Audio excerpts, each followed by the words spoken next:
آپ صلی اللہ تعالی علیہ وسلم نے وحی کے رک جانے کے زمانے کے حالات بیان فرماتے ہوئے کہا کہ ایک روز میں چلا جا رہا تھا کہ اچانک میں نے آسمان کی طرف ایک آواز سنی اور میں نے اپنا سر آسمان کی طرف اٹھایا۔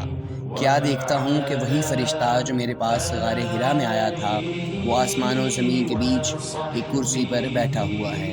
میں اس سے ڈر گیا اور گھر آنے پر میں نے پھر کمبل اوڑھنے کی خواہش ظاہر کی۔ اس وقت اللہ پاک کی جانب سے یہ آیات نازل ہوئی: اے لحاف اوڑھ کر لیٹنے والے، اٹھ کھڑا ہو اور لوگوں کو عذاب الہی سے ڈرا، اور اپنے رب کی بڑائی بیان کر اور اپنے کپڑوں کو پاک صاف رکھ اور گندگی سے دور رہ۔ اس کے بعد وحی تیزی کے ساتھ پے در پے آنے لگی۔ اس حدیث کو یحییٰ بن بکیر کے علاوہ لیث بن سعد سے، عبداللہ بن یوسف سے اور ابو صالح نے بھی روایت کیا ہے، اور عقیل کے علاوہ زہری سے ہلال بن رواد نے بھی روایت کیا ہے۔ یونس اور معمر نے اپنی روایات میں لفظ فوادہ کی جگہ بوادرہ نقل کیا ہے۔